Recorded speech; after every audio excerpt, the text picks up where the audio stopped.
ভূমিকম্প হয় এই জন্য জমিনের মধ্যে যখন পাপ বেড়ে যায়, অন্যায় বেড়ে যায়, তখন জমিন সহ্য করতে পারে না, তখন জমিনটা থর থর করে কাঁপে। এর নামই হয়েছে ভূমিকম্প। কথা বলেন ঠিক কিনা?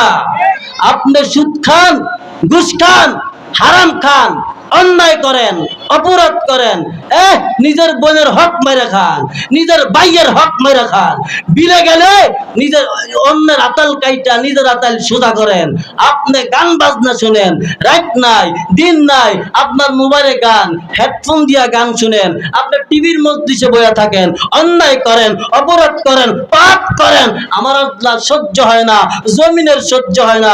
আপনার এই পাপের ভয়ে, এই পাপ সহ্য না করতে পারিয়া এই জমিন আস্তে আস্তে নারে, চিৎকার মারে, আল্লাহ তোমারে কান্না করে আর থর থর করে কাঁপে। আল্লাহ, এই জমিন তুমি বানাইছো, এই জমিন তুমি দিছো, তোমার বান্দারা এই জমিনে থাইকা কত পাপ করে, কত অন্যায় করে, কত অপরাধ করে। ও আল্লাহ, আমার সহ্য হয় না। আল্লাহ কয়, জমিন মাঝে মাঝে একটু এদেরকে দেখায়, তবে আমি আল্লাহ যখন ধরবো তখন ধরার মতো ধরবো। ইন্না আযাবি লাশাদীদ, কঠিন ভাবে ধরবো। আমার আল্লাহ তাআলা বলেন, এ দুনিয়ার মানুষ শোনো, আমি সাথ দেই কিন্তু ছেড়ে দেই না। কথা বলেন ঠিক কিনা? আমার আল্লাহ সাথ দেয়, এ বান্দা চলো, যেমনি ইচ্ছা তেমনি চলো, স্বাধীনতা আছে তোমার, বাক স্বাধীনতা আছে, চলো, চলতে থাকো। তবে যখন শেষ বেলা আমার কাছে আইবা তখন মজা বুঝবা। ঠিক কিনা বলেন? আমি ছাইরা দিলাম কিন্তু সুযোগ দেই না। ওই সুযোগ আলাইসাল্লাহু বিআহকামিল হাকিমিন, আমি আল্লাহ তখন উত্তম বিচারক, কঠিন বিচার করবো, ভালোভাবে বিচার করবো। দুনিয়া থাইকা কে কি করছো?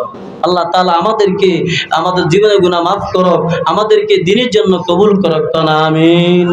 আর জোরে কর না আমিন। যারা যারা মাহফিল হওয়ার কারণে খুশি, দুইটা হাত তুলিয়া আমার মাওলার দেখান, আর একটু তাকবীর দেন। কোন নারায়ে তাকবীর, নারায়ে রিসালাত। আজকের মাহফিল আল কোরআনের আলো, আল হাদিসের আলো, ইসলামের শত্রুরা নারায়ে তাকবীর।